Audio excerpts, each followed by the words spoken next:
ایک دفعہ گاؤں کے سردار کا بیٹا بیمار ہو گیا۔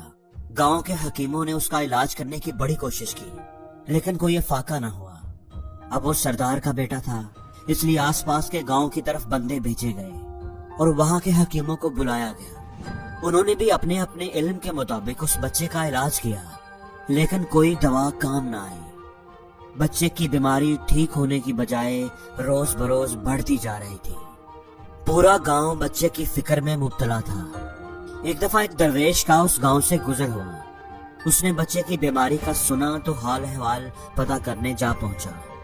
سردار نے بڑی عزت و احترام سے درویش کا استقبال کیا۔ میرا بچہ بہت بیمار ہے، کسی دوائی سے اسے افاقہ نہیں ہو رہا، کیا آپ میری کوئی مدد کر سکتے ہیں؟ سردار نے پوچھا۔ جی ہاں، کیوں نہیں، آپ مجھے بچے سے ملوائیں، اللہ ضرور شفا دے گا، درویش نے کہا۔ سردار اسے بچے کے پاس لے آیا۔ جو حکیم بچے کا علاج کر چکے تھے وہ بھی وہاں جمع ہو گئے کہ دیکھتے ہیں درویش کیا کرتا ہے۔ درویش بچے کے پاس آیا، اپنا ہاتھ اس کے سینے پر رکھا، اس کے لیے دعا کی اور اس کے سینے پر پھونک ماری۔ پھر بڑی محبت سے بچے کا ہاتھ اپنے ہاتھ میں لے کر سردار سے کہا، اللہ کے حکم سے یہ بالکل ٹھیک ہو جائے گا۔ یہ سارا کچھ دیکھ کر ایک حکیم بڑے طنزیہ انداز میں بولا، یہ آپ کیا بات کر رہے ہیں؟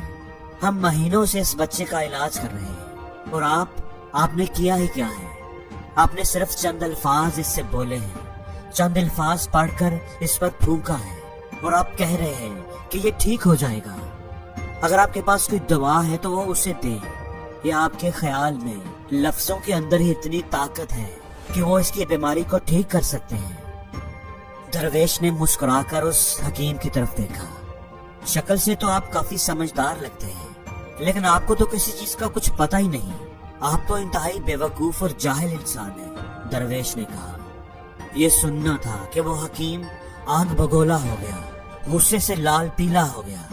درویش نے پورے گاؤں کے سامنے اس کی بے عزتی کی تھی۔ اگر کچھ لوگ اسے پکڑ نہ لیتے تو وہ درویش پر حملہ ہی کر دیتا۔ درویش اسے دیکھ کر پھر مسکرایا اور نرم لہجے میں بولا، آپ نے دیکھا کہ صرف چند الفاظ نے آپ کی حالت کیسے بدل دی؟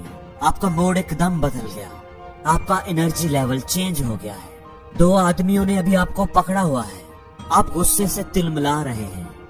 تو اگر چند الفاظ آپ کو بدل سکتے ہیں تو کیا چند اور الفاظ کسی دوسرے کو نہیں بدل سکتے؟ اگر چند الفاظ آپ کو غصے سے لال پیلا کر سکتے ہیں تو کیا چند اور الفاظ کسی کی پریشانی کو دور نہیں کر سکتے، کسی کو سکون نہیں دے سکتے، کسی کو ٹھیک نہیں کر سکتے؟ دوستو، آپ نے وہ ویڈیو تو ضرور دیکھی ہوگی، بڑی فیمس ہے، جس میں ایک اندھا آدمی روڈ پر بیٹھا ہوتا ہے اور بھیک مانگ رہا ہوتا ہے اور اکا دکا لوگ بھی اسے بھیک دے رہے ہوتے ہیں۔ پھر ایک لڑکی آتی ہے اور اس کے گتے کے بورڈ پر جو الفاظ لکھے ہوتے ہیں وہ بدل دیتی ہے اور اس آدمی کو دھڑا دھڑ بھیک ملنے لگتی ہے۔ تو الفاظ جو ہوتے ہیں نا، ان کو معمولی نہ سمجھیں، لفظوں کے اندر طاقت ہوتی ہے، اتنی طاقت ہوتی ہے کہ وہ دنیا کو بدل سکتے ہیں۔ الفاظ آپ کو جوڑ بھی سکتے ہیں، توڑ بھی سکتے ہیں۔ الفاظ آپ کو سوچ دیتے ہیں، عمل دیتے ہیں، خواب دیتے ہیں۔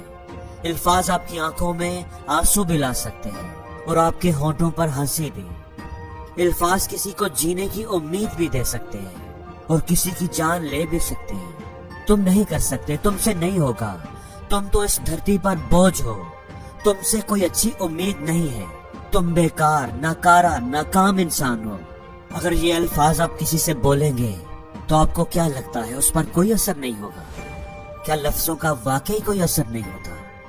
آپ کو فلم 3 ایڈیٹس میں عامر خان کے وہ الفاظ یاد ہوں گے، ایسی کوئی مشینیں نہیں بنی جو یہاں کا پریشر ناپ سکے، یہ سیوسائڈ نہیں، مرڈر ہے سر۔ دوستو، الفاظ کے اندر اتنی طاقت ہوتی ہے کہ وہ کسی کی جان بھی لے سکتے ہیں۔ اور آپ کو اس بہرے فراق کی کہانی بھی یاد ہوگی جو پہاڑ کی چوٹی پر صرف اس وجہ سے پہنچ گیا کیونکہ وہ سمجھ رہا تھا کہ باقی فراقس اسے موٹیویٹ کر رہے ہیں، اس کی ہمت کو بڑھا رہے ہیں۔ اس لیے اپنے الفاظ پر دھیان دیں، ان کی طاقت کو پہچانیں اور سوچ سمجھ کر ان کا انتخاب کیا کریں۔ وہ الفاظ جو آپ خود سے بولتے ہیں اور وہ جو آپ اوروں سے بولتے ہیں۔ اور زندگی میں ہر روز کچھ نیا سیکھو، نیا سوچو،